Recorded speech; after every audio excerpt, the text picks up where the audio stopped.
నమస్తే, welcome to Raj news. నేను Anil. Update చూద్దాం. అమెరికాలో మళ్లీ కాల్పులు కలకలం సృష్టించాయి. కాలిఫోర్నియాలోని స్టాక్టన్లో గుర్తు తెలియని దుండగులు కాల్పులకు పాల్పడ్డారు. ఈ ఘటనలో నలుగురు మృతి చెందగా పలువురికి తీవ్ర గాయాలయ్యాయి. క్షతగాత్రుల్లో చిన్నారులు కూడా ఉన్నట్లు తెలుస్తుంది. వారిని సమీపంలోని ఆసుపత్రికి తరలించారు. ఓ చిన్నారి పుట్టినరోజు వేడుకలు జరుగుతుండగా జన సమూహంలో కలిసిపోయిన దుండగుడు హఠాత్తుగా కాల్పులకు తెగబడినట్లు ప్రత్యక్ష సాక్షులు చెబుతున్నారు.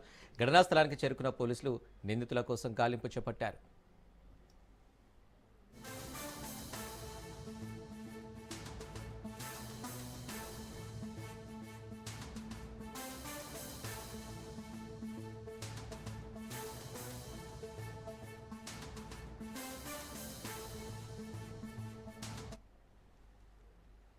అమెరికాలో మళ్లీ కాల్పులు కలకలం సృష్టించాయి.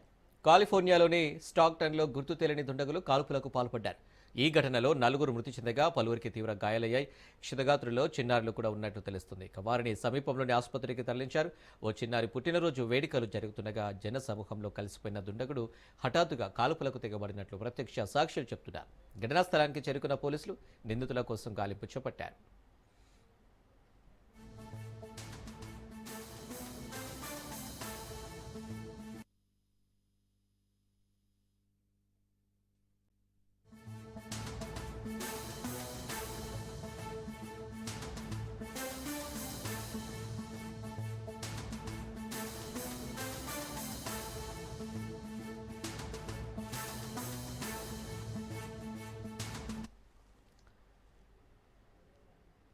ఢిల్లీలో కేంద్ర అఖిలపక్ష సమావేశం కొనసాగుతుంది. కేంద్ర రక్షణ మంత్రి రాజ్నాథ్ సింగ్, పార్లమెంటు వ్యవహారాల మంత్రి కిరణ్ రిజిజు అధ్యక్షతన భేటీ అయ్యారు. ఈ సమావేశానికి కేంద్ర మంత్రులు జేపీ నడ్డా, అర్జున్ రామ్ మేఘవాల్, ఎల్ మురుగన్, అనుప్రియ పటేల్ హాజరయ్యారు. అఖిలపక్ష ఎంపీలు జయరాం రమేష్, లావ్ శ్రీకృష్ణ దేవరాయలు, మిథున్ రెడ్డి, సురేష్ రెడ్డి, బాలశౌరి కమల్ హాసన్, డేరాక్ బ్రెయిన్ తేరుచి శివ, టిఆర్ బాలు, కళ్యాణ్ బాలు పాల్గొన్నారు. పార్లమెంటు సమావేశాలు సజావుగా జరిగేందుకు పార్టీలు సహకరించాలని కేంద్రం కోరింది. డిసెంబర్ 1 నుంచి 19 వరకు పార్లమెంటు శీతాకాల సమావేశాలు జరగనున్నాయి. ఈ పార్లమెంటు సమావేశాల్లో కేంద్రం 10 కీలక బిల్లులను ప్రవేశపెట్టనుంది.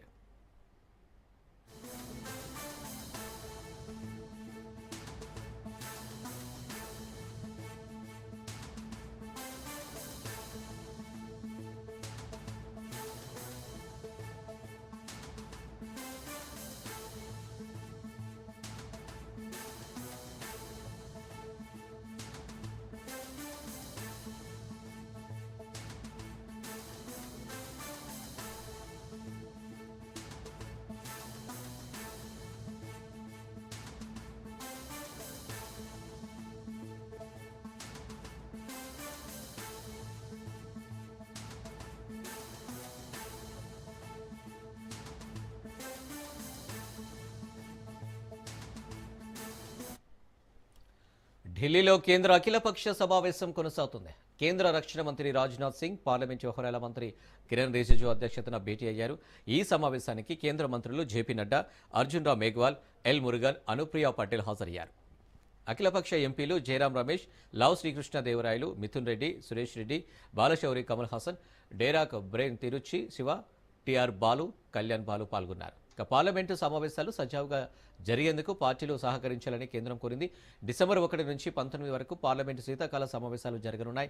ఈ పార్లమెంటు సమావేశాల్లో కేంద్రం 10 కీలక బిల్లులను ప్రవేశపెట్టనుంది.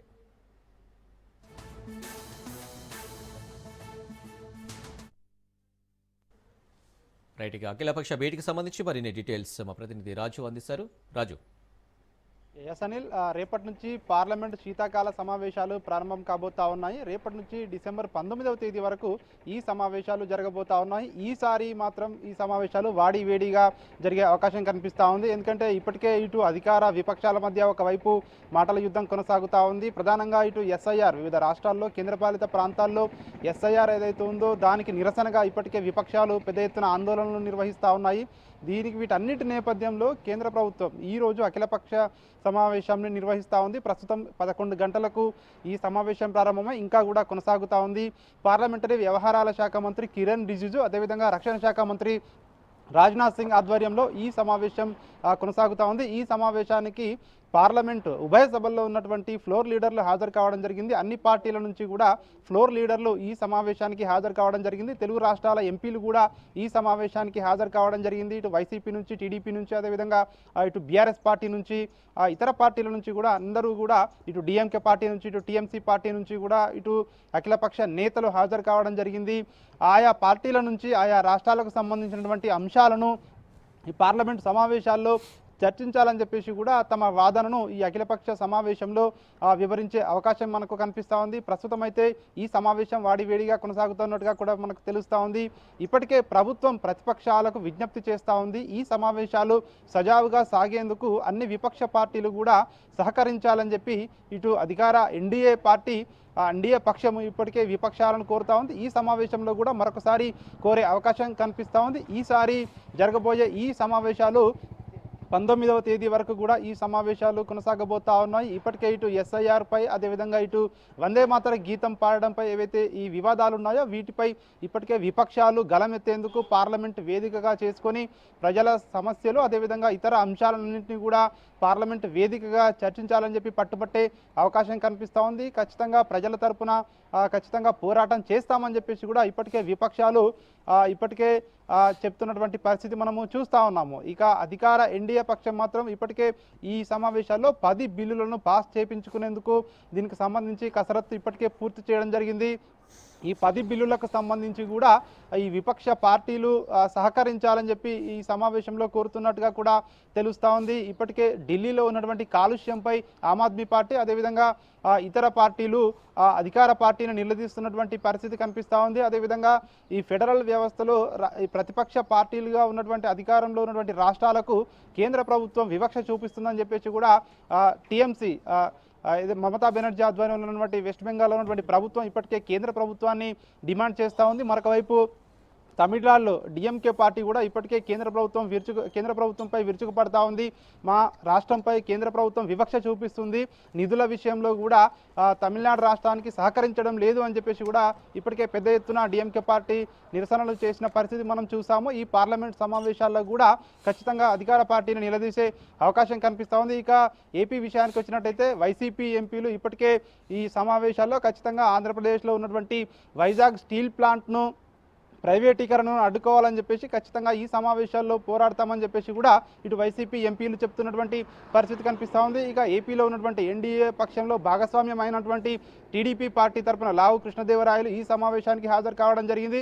ఆయన కూడా చెప్తా ఉన్నారు, నరేగాలో ఏదైతే జాతీయ ఉపాధి హామీ పథకం ఉందో దానికి సంబంధించి ఆంధ్రప్రదేశ్కు నిధులు పెంచాలని చెప్పేసి కూడా ఏపీ నుంచి డిమాండ్ చేస్తూ ఉన్నట్టుగా కూడా తెలుస్తూ ఉంది. ఇవన్నిటినీ కూడా రేపటి నుంచి జరిగే పార్లమెంటు సమావేశాల్లో వేదికగా చేసుకొని రాష్ట్రాల హక్కుల కోసం ఖచ్చితంగా రాష్ట్రాలకు మరిన్ని నిధులు సాధించుకునేందుకు ఉపయోగపడుతుంది. ఖచ్చితంగా మరిన్ని నిధుల కోసం ఏదైతే ఇప్పటికే ఈ సమావేశంలో మాట్లాడుతున్నట్టుగా కూడా తెలుస్తూ ఉంది. ఎన్డీఏ పక్షాలన్నీ కూడా ఖచ్చితంగా మరిన్ని నిధులు కావాలని చెప్పి కోరే అవకాశం కనిపిస్తూ ఉంది. కానీ ఇతర ఏదైతే విపక్ష ప్రభుత్వ పార్టీలు ఉన్నాయో సో ఈ పార్టీలు మాత్రం ఖచ్చితంగా తమ రాష్ట్రాలకు హక్కులకు, అదేవిధంగా నిధులకు సంబంధించి ఈ పార్లమెంట్ను వేదికగా చేసుకొని ఖచ్చితంగా ప్రజల తరపున వాయిస్ను వినిపిస్తామని చెప్పి ఇప్పటికే విపక్ష పార్టీలు చెప్తున్నటువంటి పరిస్థితి కనిపిస్తూ ఉంది. గంటకు పైగా ఈ సమావేశం కొనసాగుతూ ఉంది.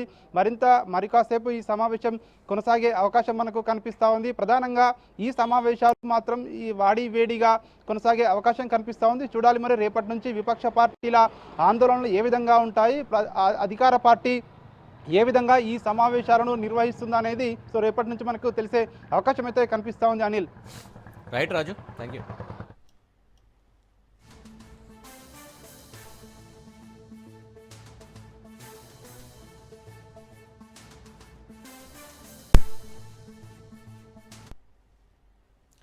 నల్గొండలో అద్దంకి బైపాస్ వద్ద రోడ్డు ప్రమాదం చోటు చేసుకుంది. కంటైనర్ లారీని వెనుక నుంచి డీసీఎం ఢీకొట్టింది. క్యాబిన్లో డీసీఎం డ్రైవర్ ఇరుక్కుపోయారు. 108 సిబ్బంది ఘటనా స్థలికి చేరుకుని డ్రైవర్కు ఆక్సిజన్ అందించింది. క్యాబిన్లో ఇరుక్కున్న డ్రైవర్ను స్థానికులు ట్రాక్టర్ సాయంతో బయటకు తీశారు. క్షతగాత్రుడిని నల్గొండ ప్రభుత్వ ఆసుపత్రికి తరలించారు. పోలీసులు కేసు నమోదు చేసుకుని దర్యాప్తు చేస్తున్నారు.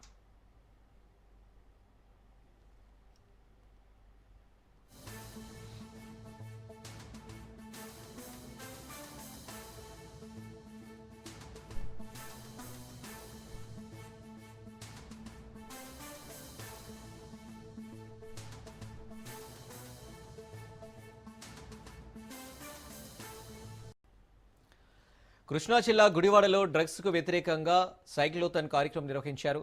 ఈ సైకిల్ ర్యాలీలో విద్యార్థులతో కలిసి ఎమ్మెల్యే వెనిగండ్ల రాము, ఎస్పీ విద్యాసాగర్ నాయుడు పాల్గొన్నారు. యువత డ్రగ్స్ వంటి మత్తు పదార్థాలకు దూరంగా ఉండాలని ఎమ్మెల్యే వెనిగండ్ల రాము అన్నారు. ఏపీని డ్రగ్స్ రహిత రాష్ట్రంగా మారుస్తామని ఆయన హామీ ఇచ్చారు.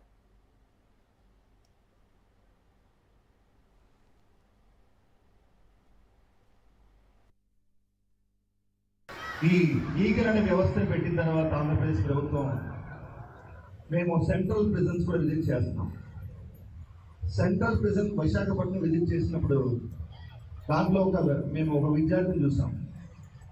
ఆ విద్యార్థి బీటెక్ కంప్యూటర్ సైన్స్ చేసి తర్వాత చెడు స్నేహాలకు అలవాటు పడి ఈరోజు అతనికి 10 సంవత్సరాలు జైలు శిక్ష పడింది గంజాయి కేసులో.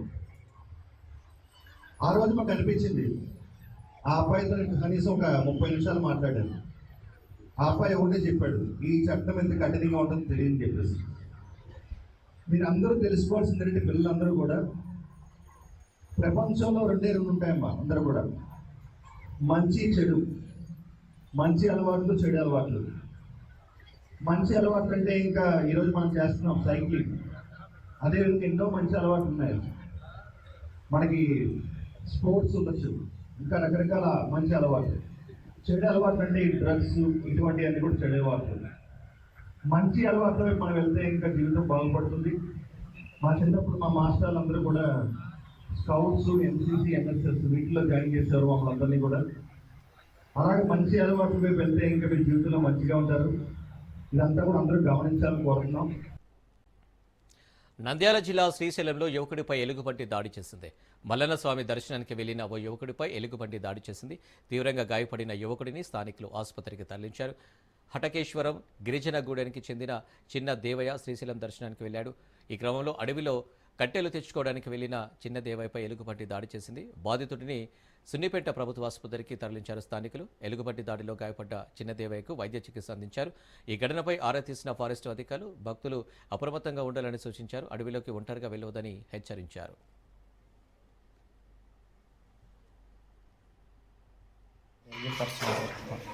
పండు కట్టలక్కని మేము ఉన్న దారి వస్తున్నాం. అది వచ్చి మీద పట్టి మీద పడితే గట్టిగా వచ్చినాను, వదిలిపెట్టి వెళ్ళిపోయాను. ఇంకా ఉల్లికొచ్చినాను, తప్పించుకొని వెళ్ళొచ్చినాను. తిరుమల శ్రీవారిని పలువురు ప్రముఖులు దర్శించుకున్నారు. Tamil Nadu governor R N Ravi, YCP MLA Akipati Amarnath Reddy, Tirupati MP Maddela Gurumurthy, actor Raghu, cine నిర్మాత అంబికా కృష్ణలు ఉదయం విరామ సమయంలో వేర్వేరుగా ఆలయంలోకి వెళ్లి శ్రీవారిని దర్శించుకున్నారు. అనంతరం హుండీలో కానుకలు సమర్పించి మొక్కులు చెల్లించారు. ఈ సందర్భంగా ఆలయ అధికారులు స్వామివారి పట్టు వస్త్రంతో సత్కరించి తీర్థ ప్రసాదాలను అందజేశారు.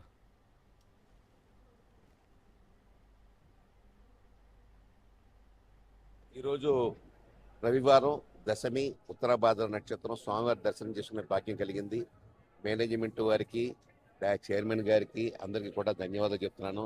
చాలా చక్కటి దర్శనం జరిగింది. కాకపోతే నేను చైర్మన్ గారికి కూడా మొన్నసారి కూడా చెప్పుకున్నాను, ఈ వరాహస్వామి దేవస్థానంలో రాత్రి 9 గంటలకే దర్శనాలు మూసేస్తున్నారు. అది చాలా ఇబ్బందిగా ఉంటుంది. అది కనీసం 11 గంటల వరకు వరాహస్వామి దేవస్థానం కనుక తెరిచి ఉంచితే అది చాలా బాగుంటుంది. భక్తులు వేలాదిగా వస్తున్నారు. ఇదివరకులా కాకుండా ఇప్పుడు వరాహస్వామిని దర్శించుకోవాలి అనే ఒక లెక్క ప్రకారంగా, తాపత్రయ ప్రకారంగా పురాణ ఇతిహాసాలు వినేసి జనాలు బాగా తయారయ్యారు. కాబట్టి వాళ్ళకి సంతృప్తి కలిగించే విధంగా రాత్రి 11 గంటల వరకు వరాహస్వామి దేవస్థానం తెరిచి ఉంచే భాగ్యాన్ని మా చైర్మన్ గారు కలగజేస్తారని చెప్పి మనస్ఫూర్తిగా కోరుకుంటూ, దానికి సంబంధించిన పండితులతో కూడా మీరు సంప్రదించి ఈ నిర్ణయం తీసుకోవాల్సింది.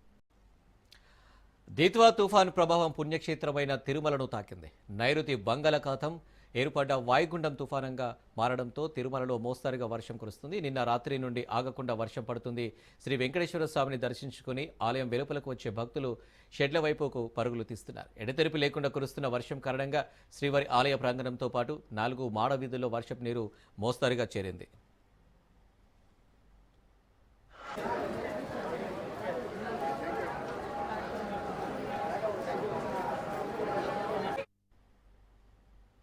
తిరుమల లడ్డూ ప్రసాదంలో నెయ్యి కల్తీ వ్యవహారంపై సిట్టు బృందం దర్యాప్తు వేగవంతం చేసింది. అరెస్టుల పర్వం కొనసాగుతుండటంతో తదుపరి చర్యలు ఎవరిపై అన్నది చర్చనీయాంశంగా మారింది. టీటీడీలోని కొందరి సహకారం లేకుండా ఇది జరగదన్న ఆరోపణలు వినిపిస్తున్న తరుణంలో ఆయా విభాగంలో గుబులు రేపుతుంది.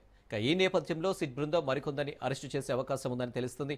ఈ కేసులో టీటీడీ సుబ్రహ్మణ్యంను అరెస్టు చేసిన సిట్ తాజాగా మరో 11 మందిని నిందితులుగా చేరుస్తూ ఏసీబీ కోర్టులో మెమో దాఖలు చేసింది. 11 మందిలో 7 టీటీడీ ఉద్యోగులను సిట్ నిందితులుగా తెలిపింది.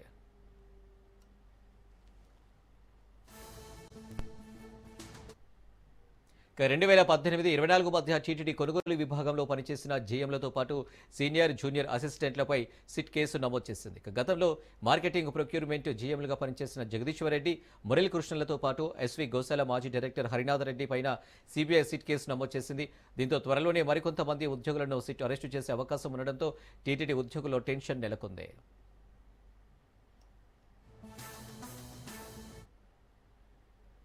ఇక తిరుమల శ్రీ వెంకటేశ్వర స్వామి మహాప్రసాదమైన లడ్డూ తయారీకి కల్తీ నెయ్యి కేసులో సిట్ దర్యాప్తు చివరి దశకు చేరుకుంది. ఇక ఏడాది కాలంగా విచారణ జరుపుతున్న సిట్ బృందం బోలేబాబా డైరీ రసాయనాలతో నకిలీ నెయ్యి తయారు చేసి టీటీడీకి సరఫరా చేసినట్లు గుర్తించింది. మొత్తంగా 68 లక్షల కేజీల నెయ్యి, 251 కోట్ల మేర మోసానికి పాల్పడినట్లు సిట్ బృందం గుర్తించింది. బోలేబాబా డైరీతో పాటు ఏఆర్ డైరీ, మాల్గంగ వంటి సంస్థలు కూడా ఈ దందాలో పాలు పంచుకున్నట్లు సిట్ ఆధారాలు సేకరించింది.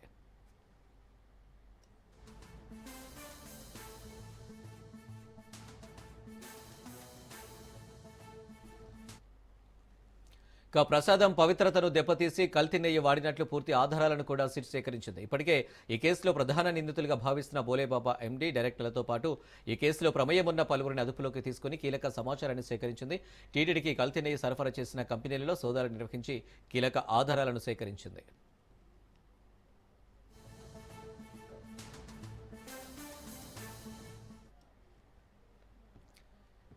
ఈ కేసులో టీటీడీ మాజీ చైర్మన్ వైవి సుబ్బారెడ్డి వద్ద పనిచేస్తున్న చిన్న అప్పన్నకు కీలక సూత్రధారిగా కూడా సిట్ గుర్తించింది, అరెస్టు చేసింది. అతనిని కూడా విచారించి కీలక సమాచారాన్ని రాబట్టింది. అప్పన్నతో కలిసి కల్తీ నెయ్యి సరఫరాలో సుబ్రహ్మణ్యం కుట్రలకు పాల్పడ్డారని సిట్ కీలక ఆధారాలను సేకరించింది. నెయ్యి కల్తీ అని తెలిసినా కొనుగోలుకు అప్పటి జీఎం సుబ్రహ్మణ్యం ఆమోదం తెలిపినట్లుగా సిట్ గుర్తించింది.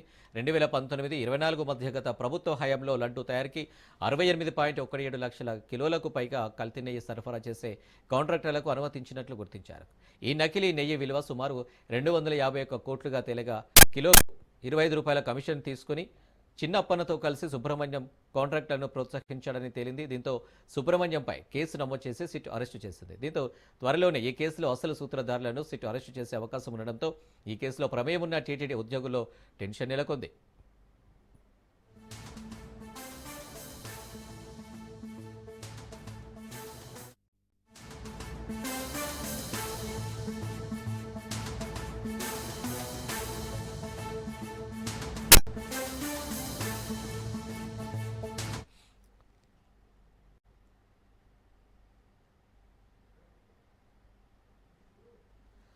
సింహపురిలో మరో లేడీ డాన్ వ్యవహారం వెలుగులోకి వచ్చింది. నెల్లూరు జిల్లాలో లేడీ డాన్ నీడిగుంట అరుణ వ్యవహారం ముందే అరవ కామాక్షమ్మ నేర సామ్రాజ్యం వెలుగులోకి వచ్చింది. సాంప్రదాయబద్ధంగా కనిపించే కామాక్షమ్మ డాన్గా ఎదిగారు. పదుల సంఖ్యలో ప్రత్యేక ముఠాలు ఏర్పాటు చేసుకుని గంజాయి విక్రయాలు సాగిస్తూ ప్రశ్నించిన వారిపై దాడులు, దౌర్జన్యాలకు పాల్పడుతుందని ఆరోపణలు ఉన్నాయి. నగర శివార్లో శుక్రవారం సిపిఎం నాయకుడు పెంచలయ్య హత్యలో కామాక్షమ్మ ముఠాయే కారణమని ఇప్పటికే పోలీసులు గుర్తించారు. ఆమెతో పాటు ఆమె ముఠాపై ఇప్పటికే హత్యాయత్నం, గంజాయిని విక్రయాలు, రైల్వే ఆస్తుల చోరీ కేసులు, సస్పెక్ట్ షీట్లు ఉన్నట్లు పోలీసులు చెబుతున్నారు.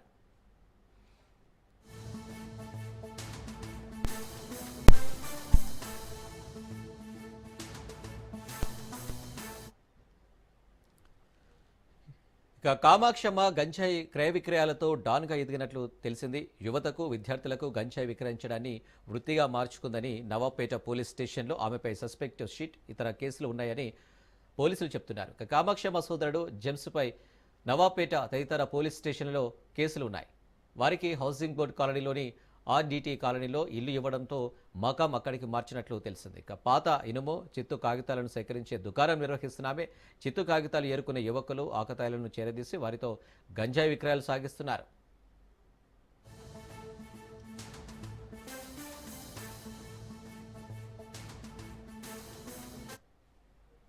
దీనిపై మరింత సమాచారం అందించడానికి మా ప్రతినిధి చరిత్ ఫోన్ లైన్లో సిద్ధంగా ఉన్నారు. చరిత్, ఏదైతే విస్తుపోయేటటువంటి నిజాలు నెల్లూరు సిపిఎం కార్యకర్త, జననాట్య మండలి నేత అయినటువంటి పెంచలయ్య హత్య కేసులు అయితే వెలుగు చూస్తున్నాయి.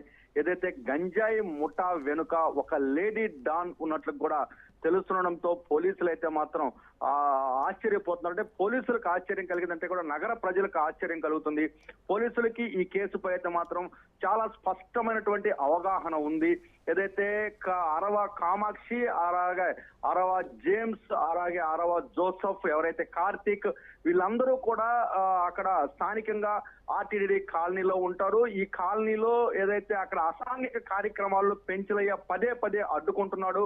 ఈ యొక్క అడ్డును తొలగించుకునేందుకే ఈ హత్య జరిగినట్టు కూడా స్పష్టంగా తెలుస్తున్న పరిస్థితి.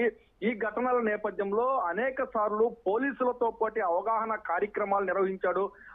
ఏదైతే పెంచలయ్య అక్కడ యువతని చెడుదో పట్టనీకు ఉండేందుకైతే మాత్రం ఎన్నో ప్రయత్నాలు చేశాడు. ఈ ప్రయత్నాలు అరవ కామాక్షి గ్రూప్ కి అయితే మాత్రం కంటగింపుగా మారినటువంటి పరిస్థితి.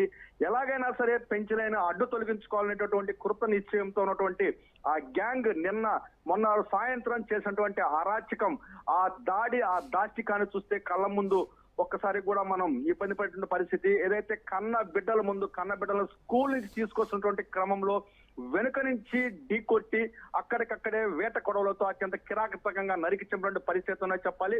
అయితే ఒక చిత్తు కాగితాలు అలాగే పాత సామాన్లు సేకరించేటటువంటి వ్యాపారం నిర్వహిస్తూ బోడిగోడ తోటలో అక్కడ మూడో కంటికి తెలియకుండా గంజాయి వ్యాపారం నిర్వహిస్తుంది అరవ కామాక్షి. ఏదైతే చిత్తు కాగితాల వ్యాపారం చేస్తున్నటువంటి యువకులను దీనికి వాహకాలుగా వాడుకుంటూ వారి ద్వారా యువతని, విద్యార్థులని ఈ యొక్క రొంపులోకి దించుతుంది.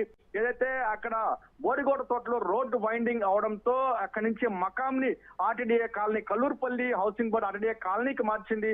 అక్కడ ఆ కాలనీ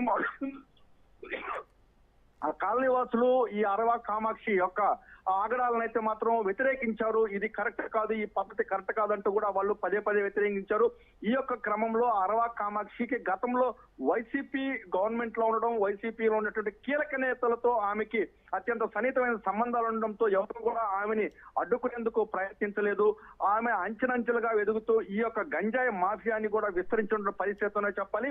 ఈ నేపథ్యంలో ఈ గంజాయి మాఫియా ఏదైతే ఈ కొనసాగింపు చర్యని పెంచలయ్య కూడా తీవ్రంగా అడ్డుకుంటాడు. పెంచలయ్యతో పాటు ఆ గ్రామంలో ఆ యొక్క పరిసర ప్రాంతాల్లో ఉన్నటువంటి యువకులు అడ్డుకునే ప్రయత్నం చేస్తున్నటువంటి క్రమం అయితే ఉందో, ఈ క్రమాన్ని అయితే మాత్రం ఏదైతే అరవ కామాక్షి యొక్క వర్గం అయితే మాత్రం తీవ్ర స్థాయిలో వ్యతిరేకించింది. అది దాన్ని మనసులో పెట్టుకున్నటువంటి వీళ్ళు పెంచలేని అంతమందించేటువంటి పరిస్థితి అయితే ఉందని చెప్పాలి. ఈ యొక్క ఘటన జరిగినప్పటికీ పోలీసులు దీనిపై అయితే మాత్రం కొంత స్పష్టమైనటువంటి ఫస్ట్ లో వీళ్ళు ఇదొక రెండు వర్గాల మధ్య ఘటన, వీళ్ళు ఆధిపత్య పోరుతోటే పెంచలే హత్య జరిగిందన్నటువంటి పోలీసులు తర్వాత మాట మార్చారు. ఇది గంజాయి బ్యాచ్ ఉంది దీంట్లోని కూడా చెప్పినటువంటి పరిస్థితి. ఏదైతే అరవ కామాక్షిని అలాగే అక్కడ వైసీపీకి రూరల్ మండలం కీలక నేత ఒకరిని కూడా పోలీసులు అదుపులోకి తీసుకుని విచారిస్తున్నట్లు కూడా సమాచారం అయితే అందుతున్న పరిస్థితి. మిగతా ఈ హత్యలో పాల్గొన్నటువంటి ఎవరైతే కీలక నిందితులు ఉన్నారో వీళ్ళందరూ కూడా పరారీలో ఉన్నారు. వీళ్ళ పట్ల వీళ్ళని పట్టుకునేందుకు పోలీసులు వివిధ బృందాలుగా విడపడి కూడా గాలింపు చర్యలు అయితే చేపట్టిన పరిస్థితి చెప్పాలి. ఎప్పటికైనా సరే పోలీసులు నెల్లూరు జిల్లాలో వరుస ఘటనలు జరుగుతున్నాయి. భూమి తగాదాలు అలాగే గంజాయి మాఫియా వివిధ రకాలైనటువంటి ఇదిలో పూర్తిగా కూడా శాంతి భద్రతలు లోపించిన పరిస్థితితోనే చెప్పాలి. ఈ నేపథ్యంలో ఎప్పటికైనా సరే పోలీసులు ఈ యొక్క అసాంఘిక కార్యక్రమాలపై ఉక్కుపాదం మోపాలంటూ కూడా నెల్లూరు ప్రజలు కోరుకున్న పరిస్థితి ఉంది. Anil. Right Charith, thank you.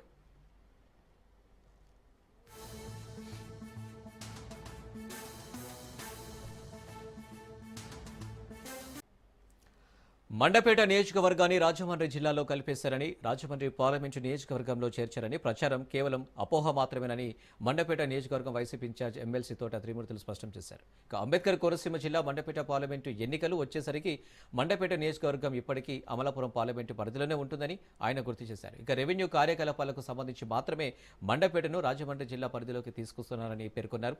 Parliament నియోజకవర్గంలో ఎలాంటి మార్పు లేదని తేల్చి చెప్పారు.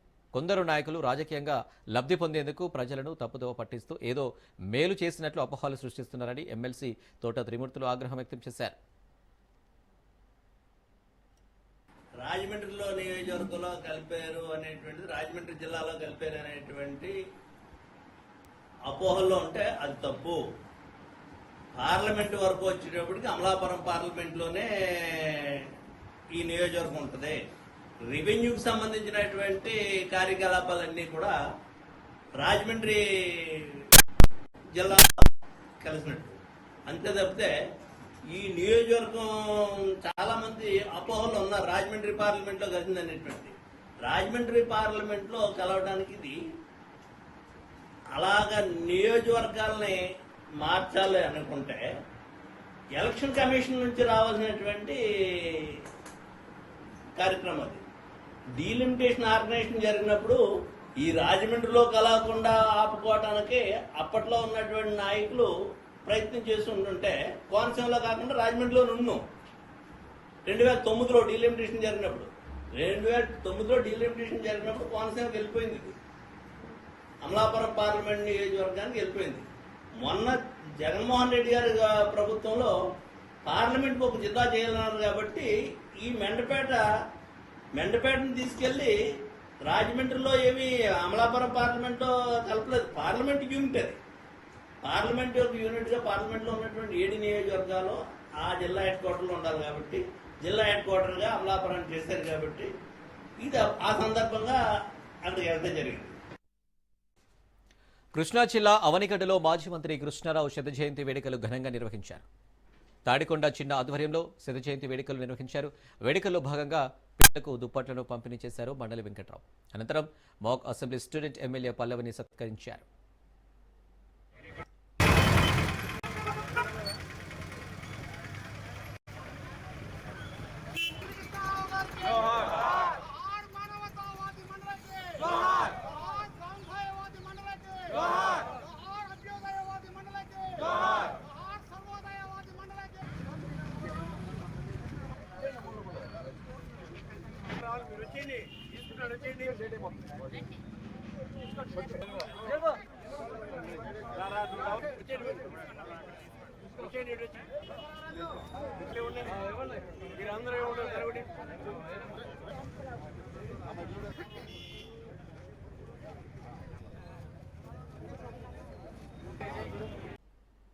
రెడ్డిక ఎమ్మెల్సీ బొత్స సత్యనారాయణ మాట్లాడుతున్నారు. లైవ్లో చూద్దాం. ఏదైతే వాళ్ళకి మద్దతు ధర ఉందో, గిట్టుబాటు ధర ఉందో 2200, 300 ఆ లెక్కన క్వింటాలు కొని రైతులను ఆదుకునేది. కానీ దురదృష్టం ఇప్పటికి ఒక పక్క పత్రికలు గోల పెడుతున్నా, ఒక పక్క రైతులు గోల పెడుతున్నా, ఒక పక్క మాలాంటి వాళ్ళం అధికారులకి విన్నవించుకున్నా ఎవరు కూడా దాని గురించి పట్టించుకునే దాఖలాలు లేవు. కానీ 1-2 పత్రికల్లో అయితే శీర్షికలుగా వస్తున్నాయి. ఏమని? కేంద్రానికి రాశామని. Not nonsense. కేంద్రానికి రాయడం ఏంటండి? రైతుల తాలూకు ఇంత సీరియస్ అయిన సమస్యలు ప్రభుత్వం కేంద్రాన్ని రాస్తారా? ముందు ప్రభుత్వం వచ్చి ఇన్వాల్వ్ అయ్యి మీరు వచ్చి కొనుగోలు చేసి మళ్ళీ తిరిగి అది మార్కెటింగ్ చేస్తున్నప్పుడు ఎంతైతే ఆ డిఫరెన్స్ వచ్చిందో దాన్ని కేంద్రాన్ని వచ్చి అడిగి వచ్చిన తర్వాత వచ్చి రీయింబర్స్ చేసుకోవాలి ప్రభుత్వం.